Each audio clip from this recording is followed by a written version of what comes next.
Okay, great. So let's get started. So welcome everyone to the first tutorial session of QCrypt 2021. So before we start, let me just remind you about how to ask questions. So there's two ways. One is to enter your question into Slack. And then I will be paying attention to that. And if it makes sense to ask the question at the time, I'll stop and ask the question. Otherwise, I'll read them at the end. And the other way is to raise your hand in Zoom, and then I will unmute you, and you can ask your question. Okay. So we're very pleased to have Umesh Vazirani here to give a tutorial to us. And Umesh will be talking about a very interesting new area at the intersection of quantum and classical cryptography, and that's classical proofs of quantumness. So please go ahead, Umesh. Thank you, Carson. I guess good evening, everybody, or good morning, depending upon wherever you are. So let me just say that I'm going to try to keep this tutorial at a relatively high level. And so, please do feel free to interrupt with questions if you like. Let me start with trying to first say at an intuitive level, what's the main difficulty when you're trying to verify or validate a quantum computer. So the problem we have is this, our access to this quantum computer is relatively small. So Hilbert space is exponentially large, and the quantum computer could be exponentially powerful compared to us as classical verifiers. And so if you look at these attempts at verification and validation, the central question that ends up, the issue that ends up being quite central is, how do you enforce a qubit structure on the prover's Hilbert space? So, and how do you enforce both an initial state as well as X and Z operators on these qubits? So in other words, what we want to do is we want to make sure that if you don't trust the quantum computer, the most difficult thing it turns out is how do you make sure that whatever operations the quantum computer is doing, they really are operations on individual qubits. That there really are qubits that the quantum computer is operating on. Okay, so let me give you sort of a small overview of what this new area is. So what it provides is a way that a classical verifier can actually constrain the quantum computer through the use of post-quantum cryptography. So in this sense, the post-quantum cryptography, in a sense, provides a kind of a leash on the quantum computer that restricts the sorts of things it can do, without actually restricting the quantum capabilities of the quantum computer. Okay, so how does this? What are the sorts of results that you can obtain through this?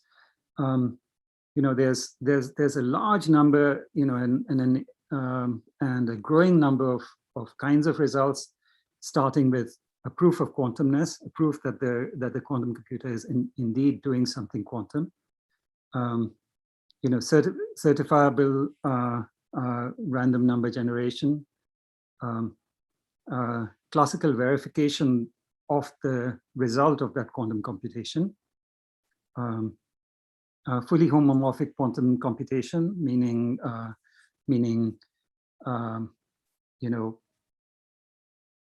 classically delegating delegating a computation privately to the quantum computer. And even something like device-independent quantum key distribution from computational assumptions. So where now you make sure that you have, as long as your classical cryptography is not broken during the protocol, then the keys that you get are information theoretically secure and random. Okay, so now just to give you, just to provide some background, these kinds of results have been obtained before in other settings. And, so for example, if you're trying to verify a quantum computation, then there are two other settings in which this has been looked at before. The first one is where there's a mildly quantum verifier, where the verifier has a quantum, a constant number of qubits of storage and a quantum channel to the prover. And in this setting, which was introduced by Aharonov, Ben-Or, and Iban, and Broadbent, Fitzsimmons, and Kashefi. The idea again is to randomize these qubits using the Pauli X and Pauli Z 12, and you randomize these qubits so that the quantum computer actually performs the computation under the covers. And since the quantum computer doesn't know how these qubits are encoded, it really doesn't have a possibility of deviating from protocol. So the qubits, you enforce the qubit structure by virtue of the fact that the qubits have been encoded, and the prover doesn't dare to deviate from the qubit structure because it doesn't know what the qubits actually look like under the covers. There's a second setting where you have a classical verifier and you have two entangled provers, or two entangled quantum computers that cannot communicate with each other. And now this time you use the properties of entanglement, of Bell inequality violations to enforce the qubit structure.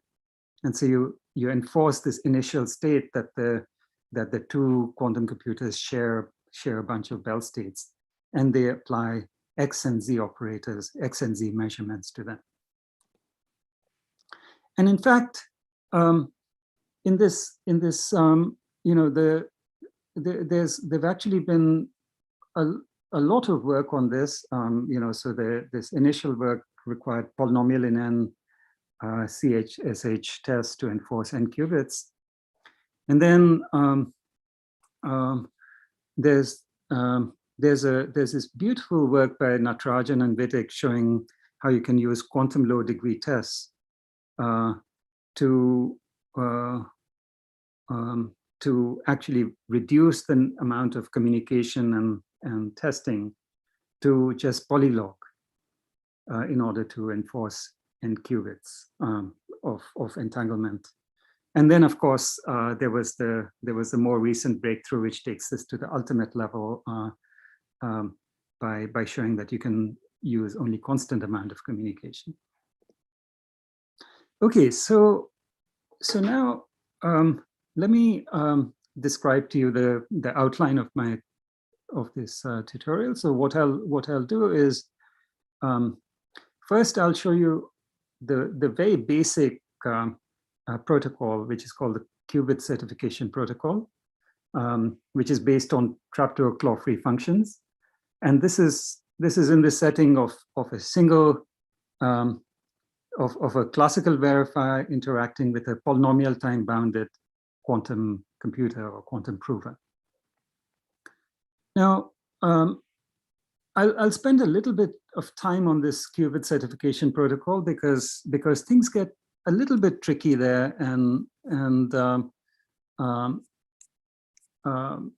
in order to actually prove the correctness of this protocol, you need trapdoor claw-free functions with a particular kind of property, which is called an adaptive hardcore bit. And we only know how to create these TCFs with adaptive hardcore bits based on learning with errors. Okay, so then I'll talk about how this protocol gives you a proof of quantumness. Then I'll talk about one more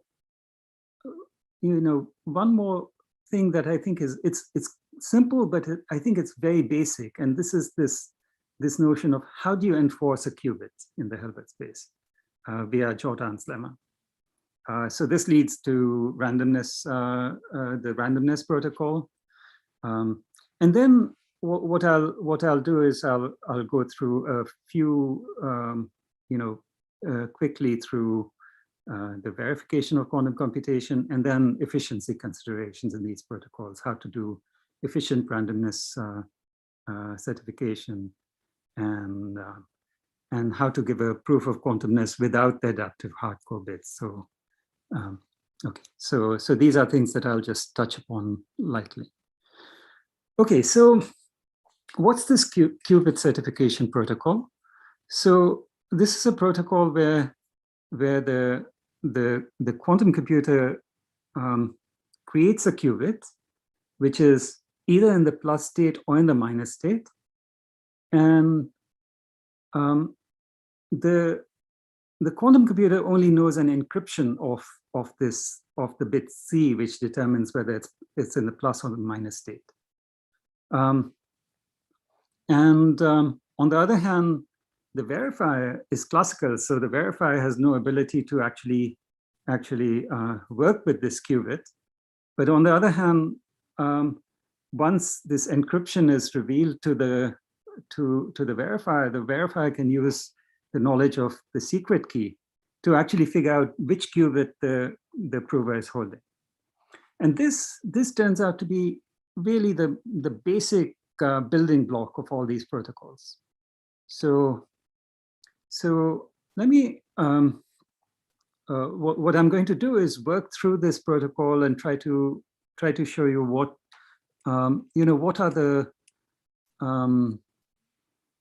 first in a simplified form, what this protocol looks like, and then I'll try to go through some of the, some of the subtleties of it.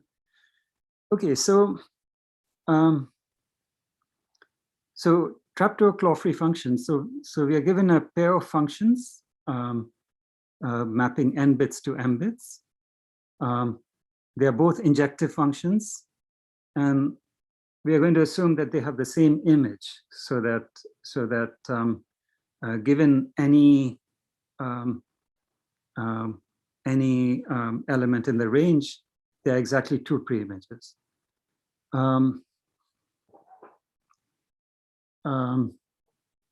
Okay, so now these are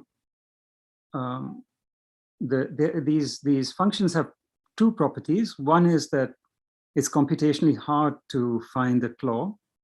So you cannot find a triple x0, x1, and y, where x0 and x1 are the two pre-images of y.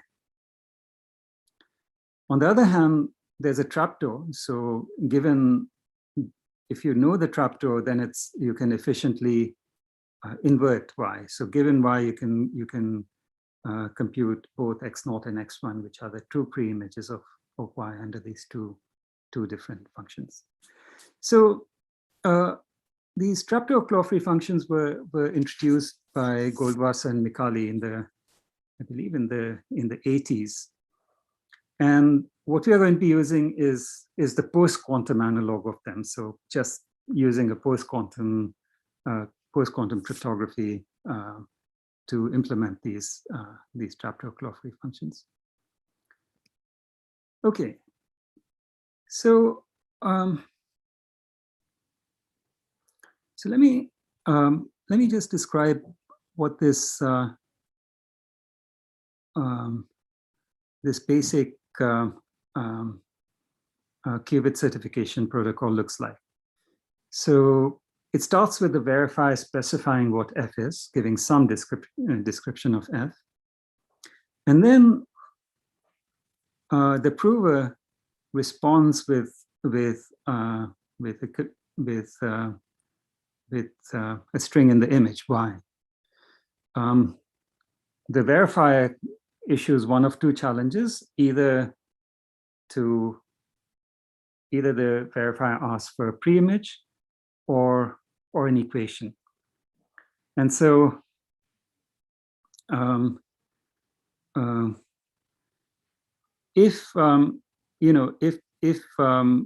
okay, so let's see what an honest prover does in response. So the honest prover starts with an equal superposition over 0x and 1x, where x is ranges over all the n-bit strings, and then computes f of x in superposition, either f0 or f1, depending upon this first bit. Then the prover measures the third register and returns that value to be y. So at this point, the prover has a superposition over the two pre-images of y. So if the challenge is 0, then the prover, of course, measures in the standard basis. If the challenge is 1, then the prover measures the second register in the Hadamard basis. And in this case, now what happens is that the prover is left with a single qubit, and the single qubit is in the state where the phase, it's an equal superposition of 0 and 1, but with this phase which is d dot x naught plus x1, where d is the result of that measurement. Okay, so d is what the prover sends back to the verifier. And now, since the verifier has trapdoor, has the trapdoor, the verifier can compute x naught and x1, and together with d that the prover supplied, the verifier now knows what this qubit looks like.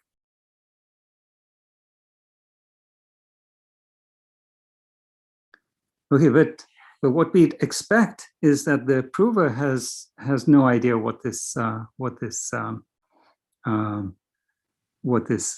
qubit is, because the state of this qubit, because that seems to require knowledge of both of the pre-images.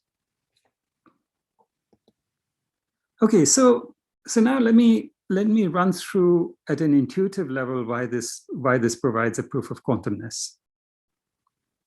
So here's the idea. A quantum computer can answer either challenge, as we saw. On the other hand,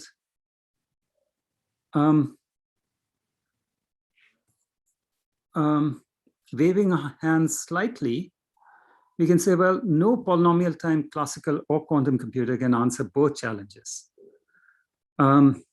Because answering both challenges seems to require knowing both x0 and x1. Okay. Now, there's something a little bit strange here, because this this second statement about is symmetrical in both quantum and classical. On the other hand, we are going to claim that what this shows, this second statement, what it implies is that no classical computer could possibly answer either of the two challenges, whichever one is asked. And the reason for this is that the classical prover can be rewound.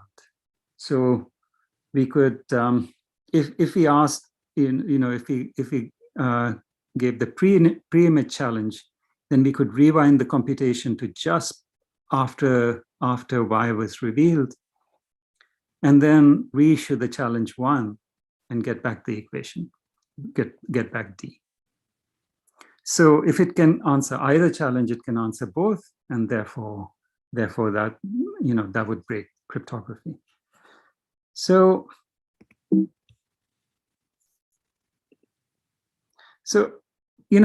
as I said, so far I said this somewhat informally, but let's look at what are the precise conditions we need for this whole thing to work. So so for a classical computer to succeed, it must provide both one of the two pre-images, x0 or x1, so let's call that x, as well as okay, so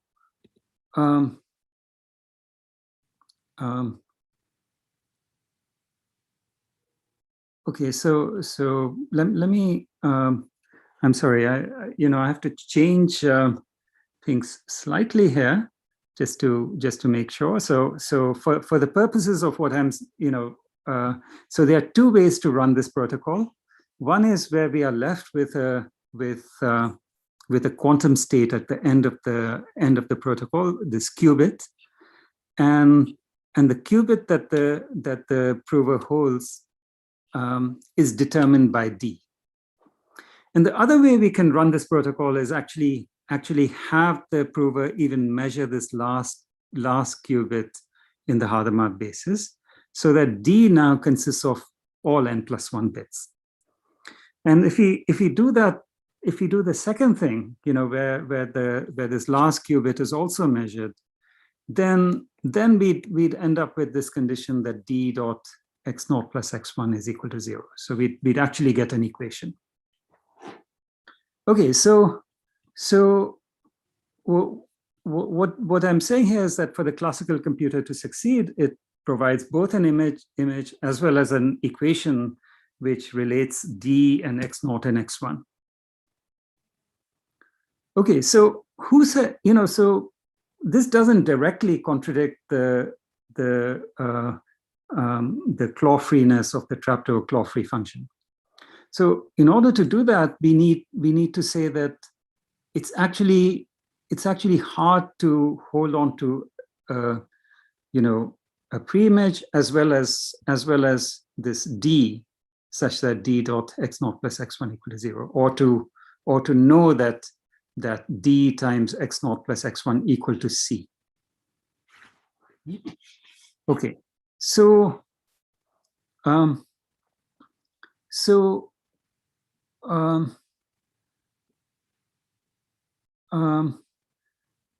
this is based on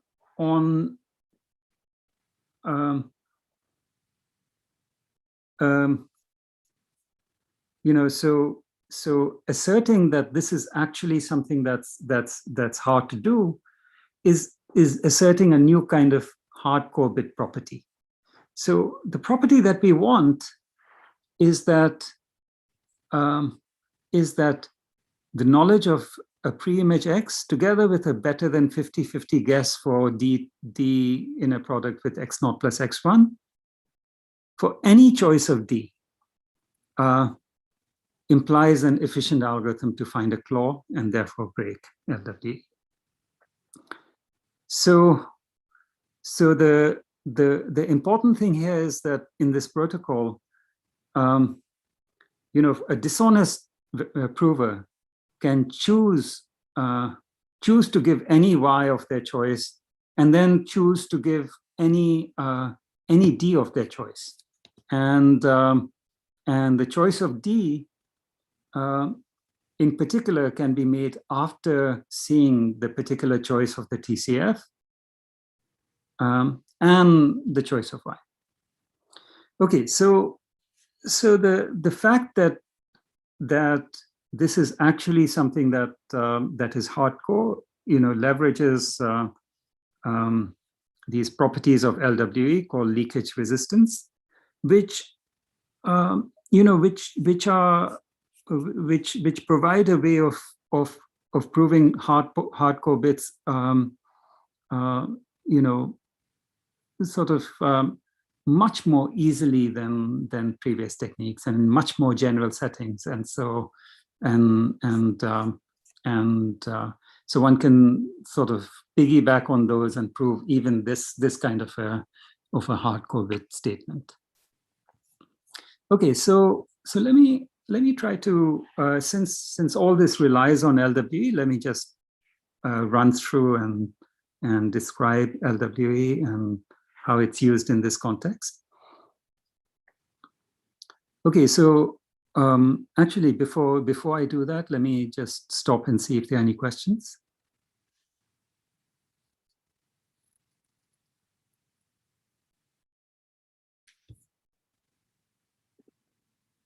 Okay. Okay, so so in LWE, we are given a random matrix A over over ZQ. So let's say that we start with an A, which is a random m by n matrix, where m is, think of m as much larger than n. And we have a secret S, which is in ZQ to the n. Okay. And now the way we encode the secret, encrypt the secret S, is we take A times S and then plus a noise vector E, where the entries of E are chosen from a suitable Gaussian to be small entries, but the entries are sufficiently large to obfuscate, to make it hard to solve these linear equations, but sufficiently small to have S be uniquely defined in this process. And so the LW assumption says that if T equal to AS plus E, then this pair A comma T is computationally indistinguishable from A comma U, where U is a uniformly random vector. Right? Okay, so now, how do we get a trapdoor claw-free function from LWE? So we fix our LWE sample A comma T, and now the idea would be, well, we want F naught to just be, so if we want to define functions F naught and F1, so we let F naught of X just be AX plus E naught, where E naught is chosen randomly from some Gaussian distribution. And for F1 is just AX plus E naught plus T, right? So we shifted by, F1 is just F naught shifted by this LWE sample. So now we have two issues. The first is that our functions now, well, the output is sort of probabilistic. It's a distribution, right? Because we are choosing E naught at random. Okay, so the way we deal with this problem is we just instead of calling it a TCF, we call it an NTCF for noisy TCF.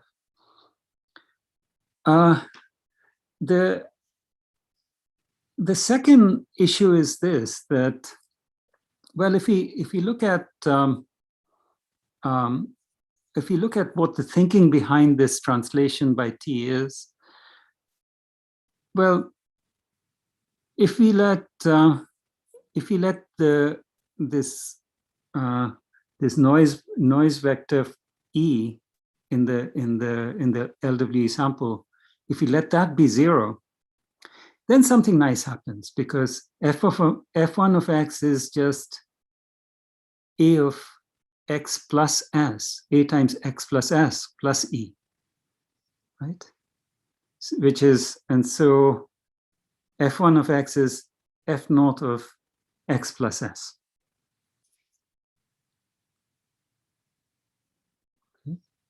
So f naught and f1, so we have now this collision between x and x plus s. Okay, but the problem is that E is not equal to 0. And so instead of getting this very nice relationship, we'll have f1 of x is a of x plus s, a of a times x plus s plus e naught plus e, and we don't know quite what to do with this. So the solution is to sample e naught from a much wider Gaussian than e, so that if you look at the two distributions, E doesn't change the distribution by very much, right? So the two distributions are almost the same distribution, except it spreads out just a little bit, so that the difference between the two distributions can be made arbitrarily small. It can be made polynomially small. Okay, so that's one way to, that's a way to deal with it, so that then we can essentially assume that f1 of x equal to f naught of x plus s. So Umesh, there's a question in Slack. Maybe I can generalize it a little bit. Can you just say a little bit about what here is public and what isn't? So for example, the distribution of E and E naught, are those known in advance to everyone, or yes? So let's say that the only thing that's secret here is this S, right? Which is the particular sample that we are going to be, how we are choosing the sample T. So everything else is public. A is public, T is public, the distribution of E naught, E1, E it's all public.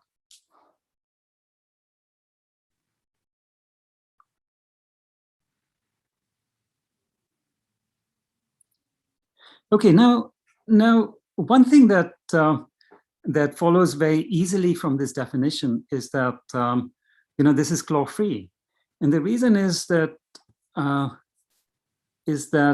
x naught minus x1 is exactly S, right? Which is our LWE secret. And so if you can compute both pre-images, you've actually managed to solve this LWE problem. Okay, so now let's just make sure that the fact that our output is a distribution doesn't really create any problems for us. And in fact, all we really need to do is to check that we can create the superpositions that that the prover can create the kinds of superpositions that were called for earlier. And in fact, it's it doesn't. Okay, so let's just do that. So we'll start off with a superposition over 0x plus 1x, x over all possible elements of zq to the n. And then we compute f, right? So we compute if this first bit qubit is 0, then we just compute ax plus e naught.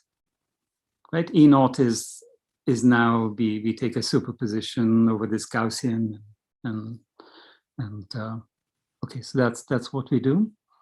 And in the case that the first bit is 1, then we compute ax plus e naught plus t. Right. Now when we go ahead and measure this third register, we'll see some value y, which the prover will return to the verifier. And now, as you can see, these first two registers would now be in the superposition 0 x naught 1 x naught minus s. This s is coming exactly from the fact that we had a times s over here. And of course, the fact that there was we were off by e doesn't really change things very much, because e is small. Okay, now there's a thing that that you have to note here, which makes things quite confusing. And this is the thing that makes things tricky, both tricky in terms of working with these TCFs, but it's also something that makes them work out. It really plays a central role in all of this, which is, on the one hand, we are working mod Q out here, right? So x naught minus s, we are doing these operations mod Q as vectors. On the other hand, eventually for the protocol, we want to think of working on qubits. So we are really going to be representing each entry using log Q qubits, right? So when we think about this x naught and x1, we think about actually taking each of the coordinates, and instead of writing down a number between 0 and q minus 1, we actually write it down in binary. And so we have so many bits of information. But now, since we are thinking of x0 and x1 as binary strings, it's possible to get confused and think, look, don't we have a superposition x0 of x0 and x0 minus s, and so shouldn't we be able to do a Hadamard and extract s from it? And the answer is no, because this minus here is done mod q, and so so you have to keep this sort of straight as you will. Okay, so now with that out of the way, let's try to look at what this adaptive hardcore bit looks like. So the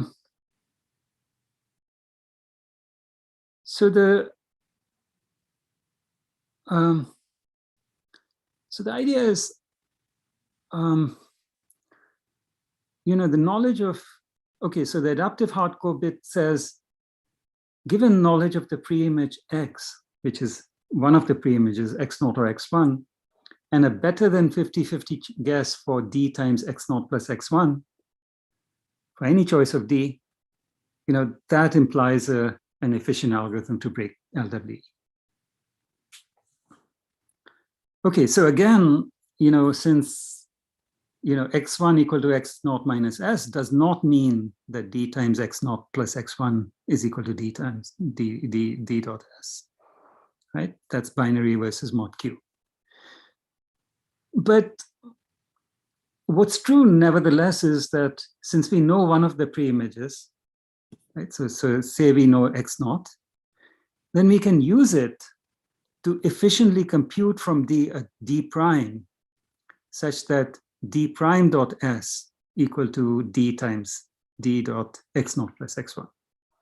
And this is something very simple that you can do by just playing with the fact that you know x0, and x1 equal to x0 minus s. So so in that single bit, for in each position, since s is a binary secret, right? We will know that there are only two possibilities about what how x0 change, subtracting of s changes the bit values, and so using that you can sort of figure out what d prime looks like. Okay, so now saying that you don't have a better than 50-50 guess for d dot x0 plus x1 is the same as saying you don't have a 50-50 better than 50-50 guess for d prime dot s. So at this point, essentially what we want to show is that d prime dot s is a hardcore bit for LWE. Right? And d prime still is going to be an arbitrary we want to show this for an arbitrary D prime. Okay.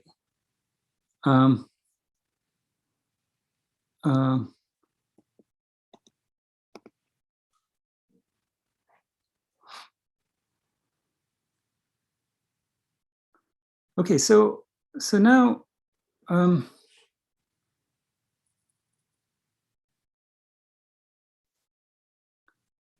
so we want to show D prime dot S is a hardcore bit for LWE, and we want to specifically say that D prime might be chosen based on our LWE sample T. Okay, so what we are going to do is use this leakage resilience technique. So we replace, we can replace our LWE matrix A with this so-called lossy matrix, which is of this form B times C plus E, where B and C are low rank matrices compared to A. And E is an error matrix to try to hide the fact that we use this that this matrix looks, has this low rank. And so the fact that these are indistinguishable is another instance of LWE itself. But now the advantage of this is that when you look at when you look at encrypting a secret S under A versus under this lossy matrix, well, under this lossy matrix, if you were even given C times S, because C is low rank, you can use the leftover hash lemma to say that any bit of S is still close to uniformly distributed, even given C times S, right? And in fact, you could even say that most bits of S look close to uniform simultaneously, even given C times S. So this is really a remarkable, I mean, for anybody who was involved in proving hardcore bits for explicit functions, in once upon a time in cryptography, this is just shockingly powerful and simple, this whole technique. Okay, so now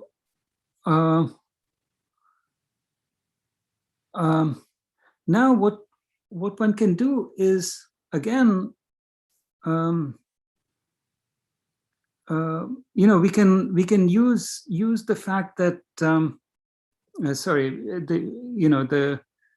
we can use the binary nature of S and a Fourier analytic argument to prove that this is indeed an adaptive hardcore bit.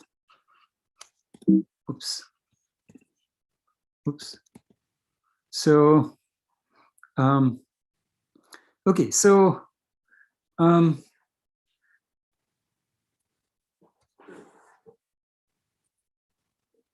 they are still, okay, so let me just say, what did I not cover? Other than the obvious things, where I did not say exactly how you go from D to D prime, and I skipped this Fourier analytic argument. There's one other thing that I skipped, which is that for all this to hold, we must have D not equal to 0. Right, and that imposes some condition on D prime, and that's something that we have to be able to check efficiently, and of course that's something that you can check efficiently because the verifier has trapdoor information, but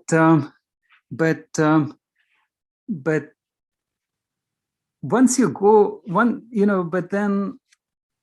In fact, it turns out that, for the adaptive hardcore bit, you really do want that, that argument really does require that it's a reduction. You don't want to have the key present, and so this introduces a different level of another complication into making these protocols work. So that's one other piece that.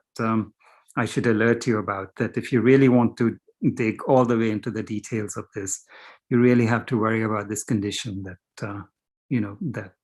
D must not be 0, and therefore there's a condition on D prime, and that ends up being a little bit tricky to work through. Okay, so I'm going to move on to randomness generation now, but let me see if there are any questions. And actually, also, let me just see how much time I have.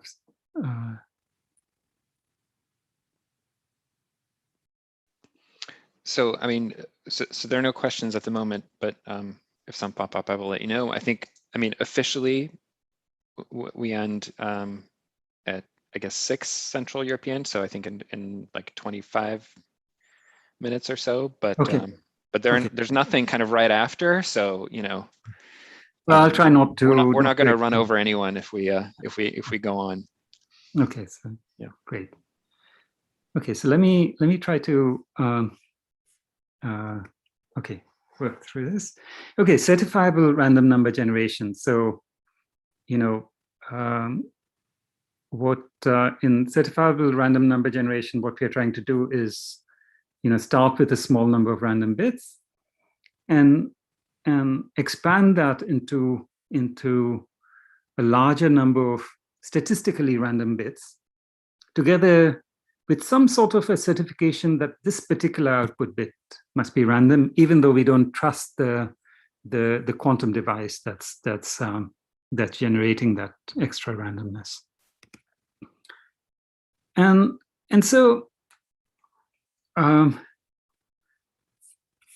okay, so here's the idea about how to do it using this basic Qubit certification test. So what we do is we choose F pseudo-randomly. So we use a small number of random bits to generate F. Now, we are going to use the 0 challenges to generate randomness. So whether it's X0 or X1. And every so often, we'll use a 1 challenge to keep the device honest. So the amount of randomness we have to use up is the randomness to generate F, which is a small amount of randomness to create this F pseudo-randomly, as well as the random locations of the 1 challenges. So if we keep the number of 1 challenges down to a very small number, then that's going to then that would mean that the amount of randomness we are generating is relatively large. Okay, and the property we want is that if the prover is unable to break cryptography during the protocol, then this must produce statistical randomness.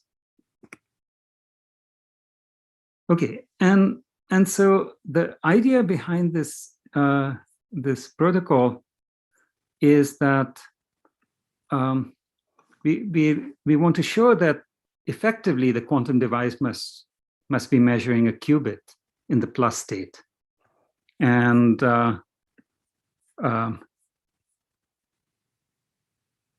in the standard basis, then it generates randomness, and in the Hadamard basis, we are just checking that it's in that state. Okay, so in order to do this, we have to characterize the prover's Hilbert space.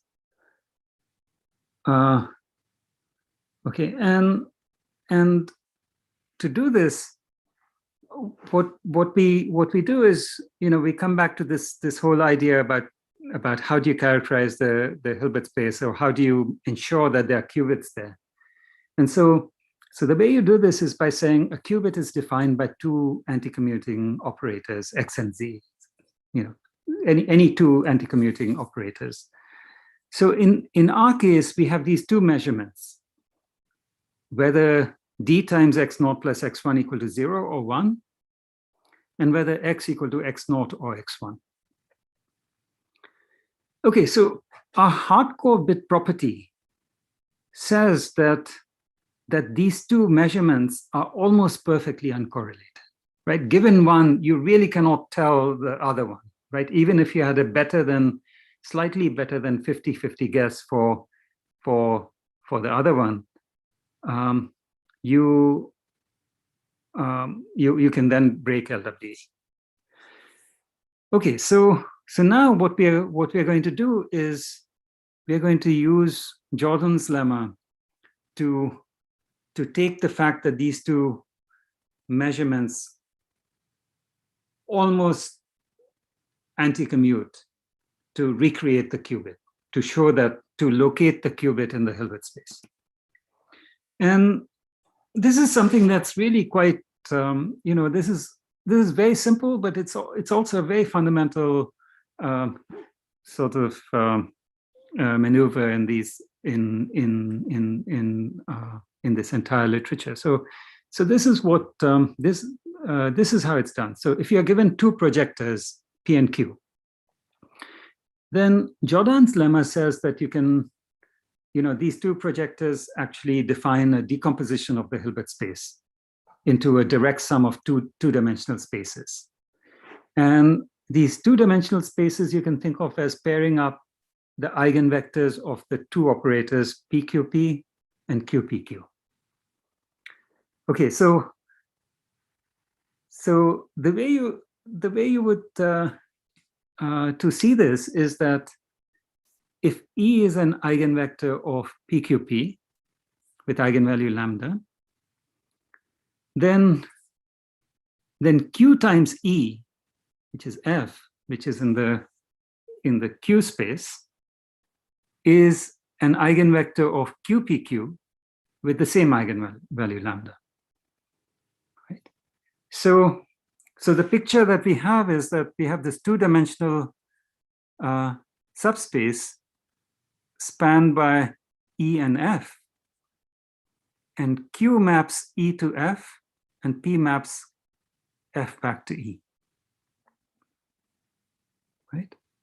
And so this is one of the Jordan blocks, and the Jordan angle is this angle between E and F. Okay, so now if you have a quantum state and we have these two measurements, these two projectors which are almost uncorrelated, well, then that means that on average, the angle between these two, if you look at a typical Jordan block, the angle must be very close to 45 degrees. So another way of saying this is, at the expense of ignoring a small number of blocks, we can say that all the angles are very close to 45 degrees. And so if you want, we could distort the state slightly, we could perturb the state slightly and get all these angles to exactly line up to be 45 degrees. And so once we do that, what we've done is we've actually perturbed these two projectors slightly, and now these two projectors exactly anti-commute. And therefore they exactly define a qubit. And so if we now locate these, if we stack these Jordan blocks on top of each other, what we've actually defined is some unitary change of basis under which these two projectors can be the operators X and Z acting on the first qubit. Right? So this is a way to locate the qubit up to a unitary change of basis.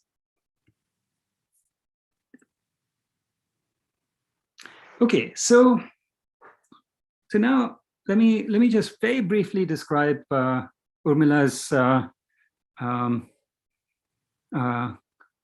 result showing how to verify an arbitrary quantum computation classically, right? So the difference now is that, okay, so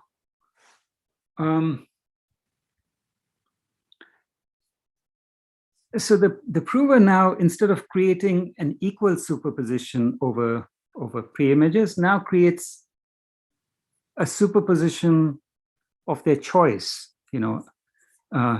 alpha 0 plus beta 1 on the pre-images. So by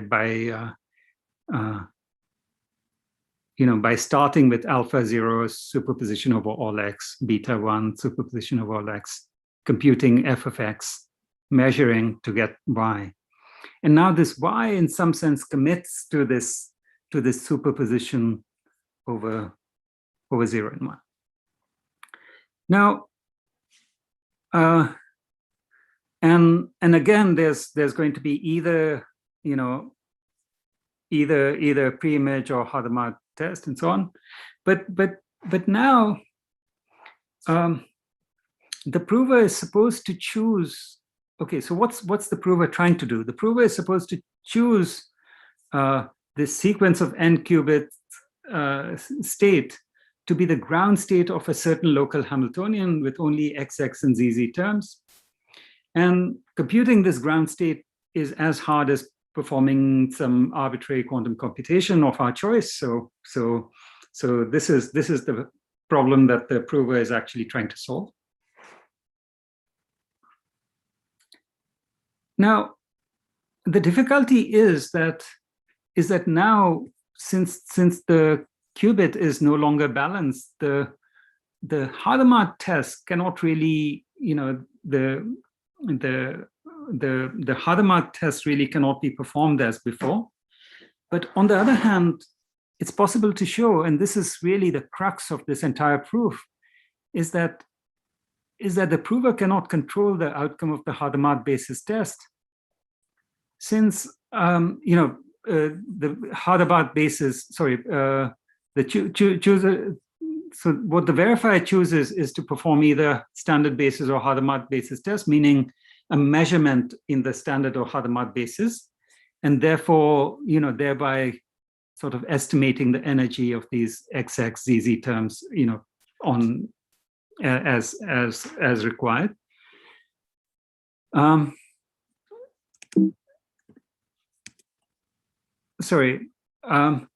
the idea is that the prover really cannot control the outcome of the Hadamard basis measurement, since it depends upon this D inner product with x0 plus x1. And the prover doesn't really know both x0 and x1, so that's the problem. But the important thing is that even though there's not full control over this, what it's possible to show is that the prover's cheating on the Hadamard test is essentially equivalent to choosing a different superposition to start with. So essentially, if the prover cheats, then the cheating is limited to the following: that it's as though the prover, instead of choosing this particular superposition alpha beta, chose some other superposition alpha prime beta prime, and answered according to alpha prime beta prime on both standard and Hadamard basis tests. And since the prover was completely free to choose any qubit state as their guess for the ground state, or an approximation to the ground state, they really have no reason to deviate from this protocol, as long as they can choose any state that they want. So they may as well choose the right one. Okay. Now, there's another way to get at this verification result. So Fitzsimmons and Kishefi had shown that if the verifier can force the quantum device to prepare one of 8 states, then you can verify an arbitrary quantum computation. And the 8 states are these, where you have an equal superposition of 0 and 1, except that the phase here is not just plus and minus, but these are these eight roots of unity. Okay. Now the advantage of this is that now we have we have equal superpositions, and we can actually now start doing Hadamard tests and so on. So so what Gregorio and Vidic showed is that you can use F8 instead of F2 for the Fourier transform to do the Fourier test, and you can use quantum random access codes to prove rigidity, and this whole thing actually ends up being quite an elegant alternative way of doing verification. Okay, so now let me in the brief amount of time left, I want to speak a little bit about further follow-ups having to do with improving the efficiency of both tests of quantumness as well as the randomness. So in terms of proofs of quantumness, one of the issues is this adaptive hardcore bit. So can we actually do this proof of quantumness without the adaptive hardcore bit? So I should emphasize here that this adaptive hardcore bit is really necessary for the randomness generation because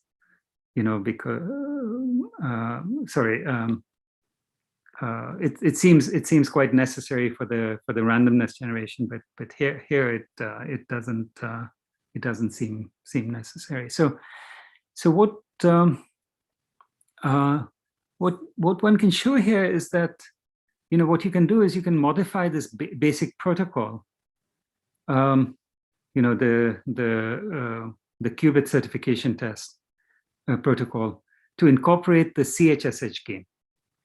Okay, so again, we just have a classical verifier interacting with a single quantum prover, right? But somehow within this protocol, you can incorporate the CHSH game, and where the space-like separation between the two players is replaced by this computational hardness of the crypto problem.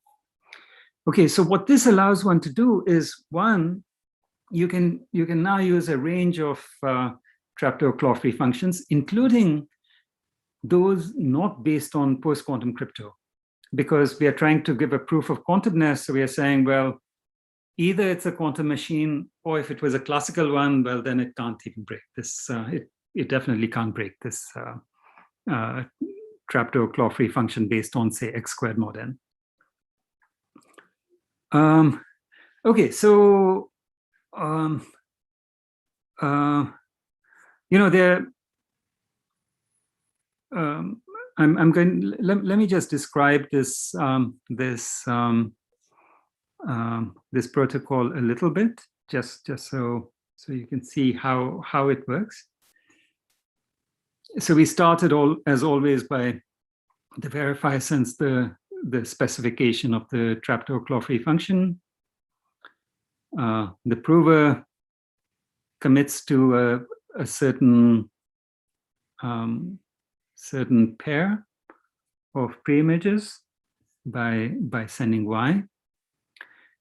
Okay, now the verifier either asks for a pre-image, in which case the prover measures X0 or X1 and sends it, or, so this is where things get different.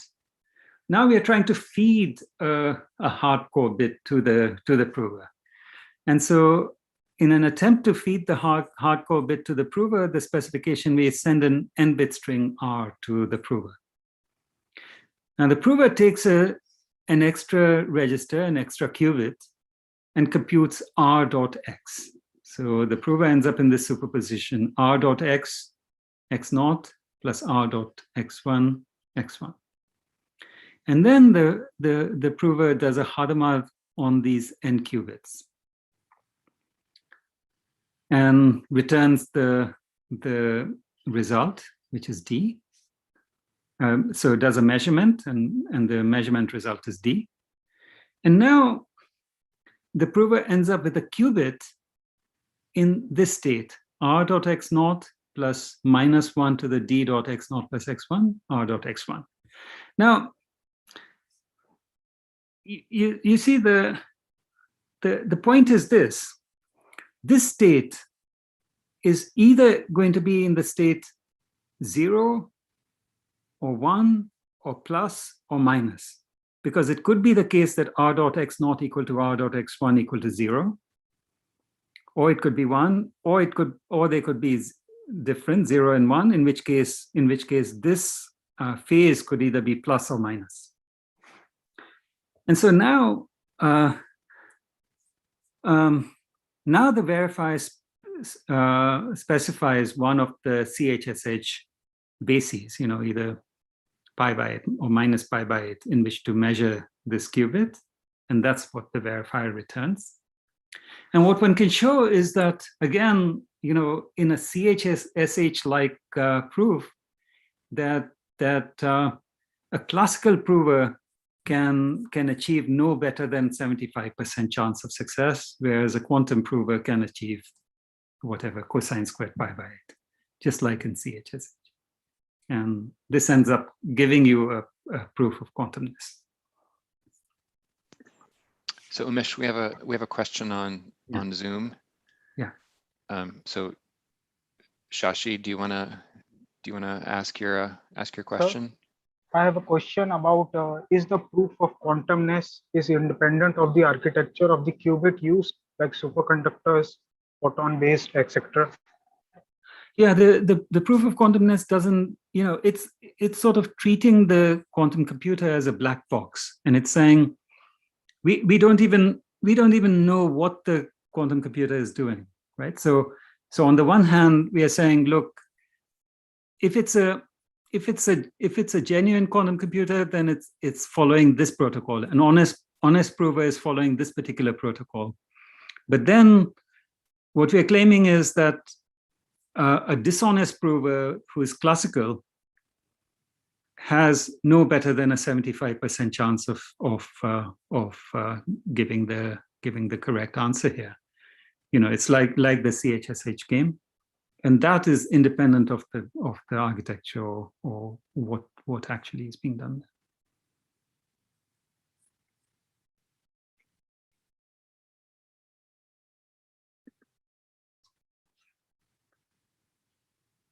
Okay, so let me also say, okay, so the one last thing I want to touch on is making this certifiable randomness more efficient. So this is something that we care about quite a lot because that's a possible, that may be the first interesting demonstration that one can actually give beyond proofs of quantumness. And certainly it's the case that these current, like Google's quantum supremacy claim also comes with, so for example, Scott has argued that, based on certain assumptions, some complexity assumption, maybe a very specialized, very, complexity assumption, that once you get this, through random circuit sampling, once you show that you pass the quantumness test there, you must be generating randomness.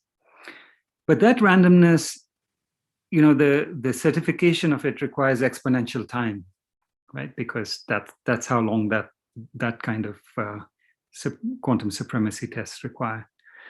Whereas what we'd really like to do is get cryptographic randomness, which means that the verification process should be efficient.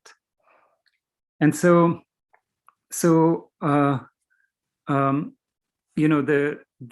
efficient, so the randomness certification protocol I showed you before extracts at most 1 bit of randomness per qubit certification protocol, right? Per iteration of this protocol. And so what we'd like to do is actually make this entire process more efficient. And And so here's a way to generate n bits of randomness by tweaking this qubit certification protocol slightly.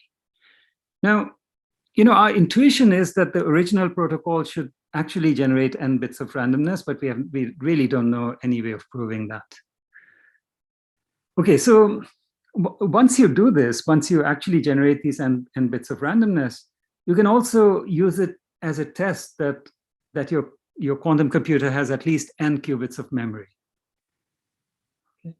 And so the test uses a very simple idea. It uses leakage resistance of LWE to choose this lossy version of the LWE matrix, which is now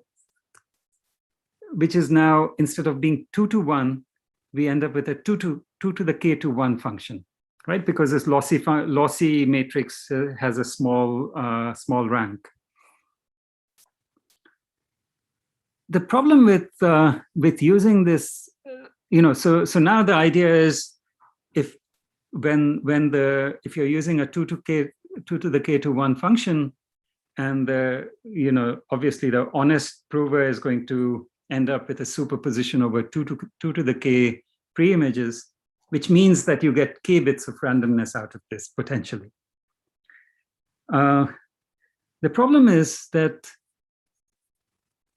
if you now, if you use this lossy LWE matrix, then the Hadamard test completely breaks. So now what do we do? Well, the solution is to use the lossy matrix for the pre-image test and the indistinguishable LWE matrix for the Hadamard test. So the protocol looks something like this. You take your lossy matrix, and if you intend to actually generate randomness, you send the verifier this lossy matrix plus a LWE sample for that. The prover commits to Y. You send back 0 saying, I want a pre-image. The prover sends back a pre-image, which is now a random pre-image, hopefully. And then to test, what you do is you pick an LWE matrix and a sample, and you run through this protocol asking for an equation, and you check. Now, how do we prove that no matter what the prover does, the prover must generate about theta of n bits of randomness? So the proof is quite tricky because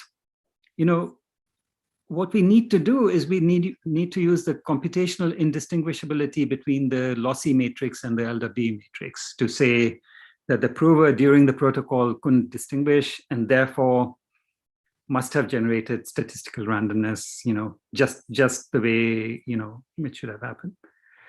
Okay, so the problem is that at some point we have to do this hybrid argument where we pass from a lossy matrix to an LWE matrix. And the problem is that in the Hadamard check, the verifier actually needs to have trapdoor information in order to actually do the check. And so, of course, if you have trapdoor information, the lossy and the LWE matrix are distinguishable. So one has to work around this by inventing a quantum verifier, a mythical quantum verifier, who actually doesn't need trapdoor information to actually check this Hadamard test. And then one passes through this quantum verifier, through the hybrid argument, and then to the classical verifier. And so that's as much as I should say about this particular result. So Umesh, so just quickly before you go on, does the verifier extract the randomness from Y? So the verifier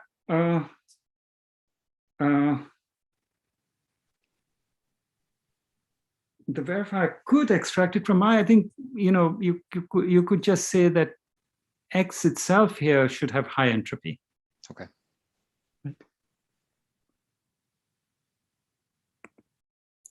Okay.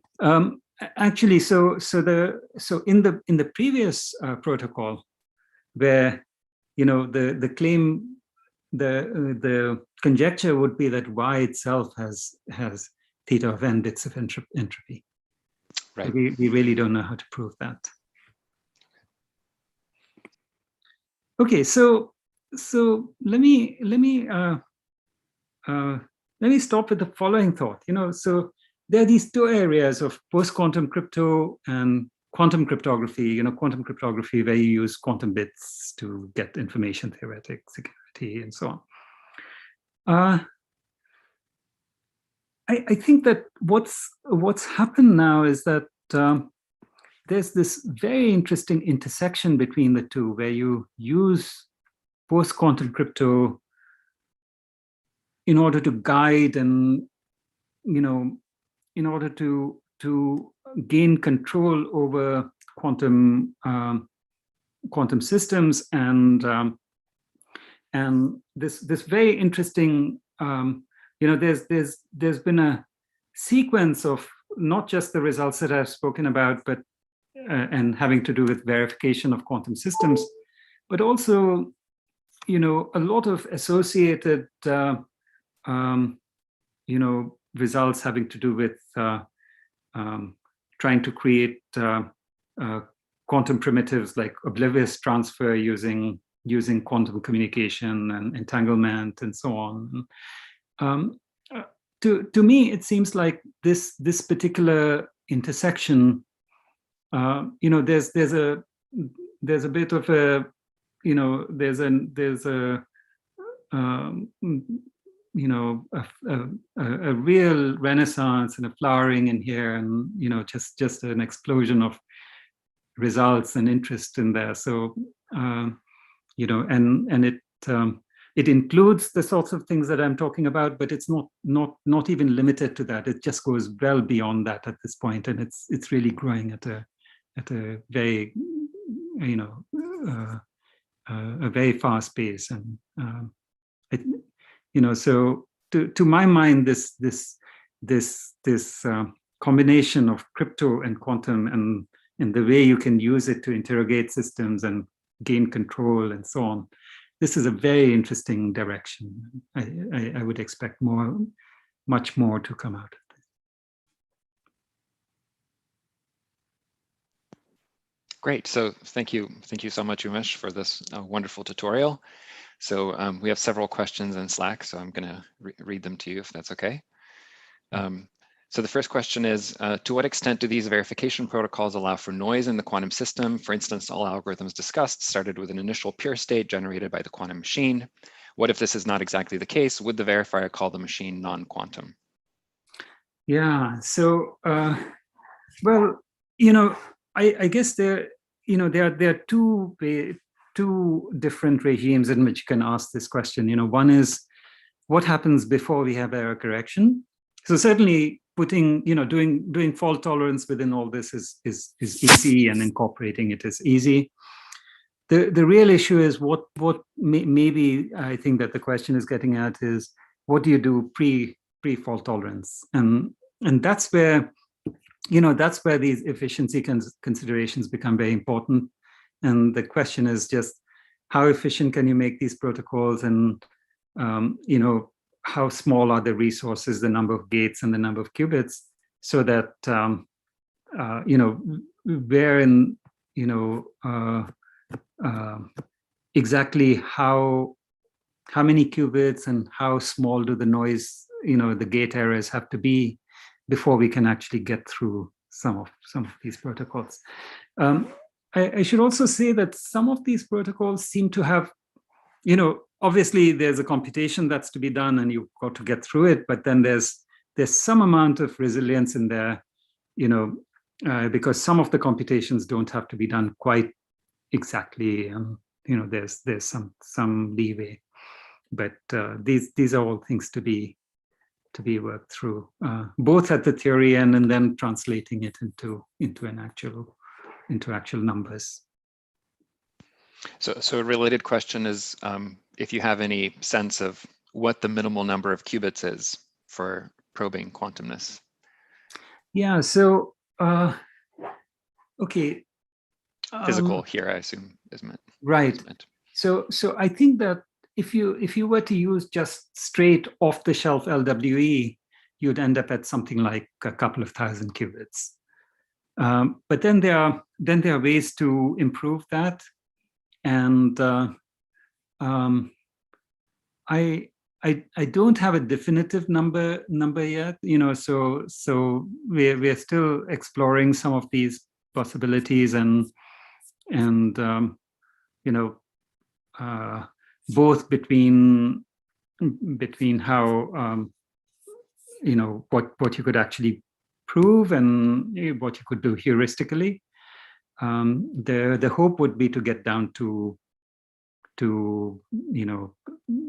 a few hundred qubits, but possibly the other barrier would be just how many total operations you would need, and what kind of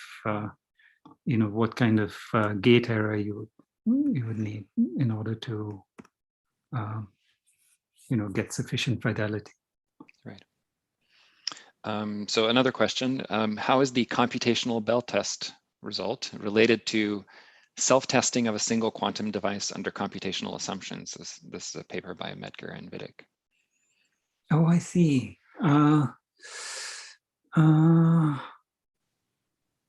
Yeah, I don't actually, I don't know off the top of my head. I think there's another there's another paper due to Colidangelo and et al. Having to do with device independent QKD under computational assumptions. And I think these are all, I mean, I think that they may be all so I think the Medgar and Vidic paper is more focused on actually enforcing the qubit, right? So enforcing a qubit state, whereas I think this is maybe this is actually incorporating a Bell test into this. Which is, I think, a little bit closer to the DI-QKD under computational assumptions. So maybe I mean I can ask I think a related question to this. So I guess the soundness proofs for the proofs of quantumness are really showing that these are kind of proofs of non-classicality, right? Like they just show that a classical adversary can't win, but they don't show that if there's a winner, then he must be doing something quantum. So if that's what I want, then do I need to do these like self-testing protocols, or do I need to do BQP verification, or is there something simpler that I can do? So in terms of a proof of non-classicality, right? So these quantum supremacy experiments, like random circuit sampling, etc. These are also not proofs of quantumness, but proofs of non-classicality, right? But those are being done at great expense, in terms of you have to do exponential computations to verify. So I don't know of a simple way of doing it, right? I mean, eventually, you have to do some computation that you have to say could not be duplicated classically, and which means either you could try to do integer factorization, but that's a long way off. So you really want to find as simple a computation as possible that you can duplicate classically.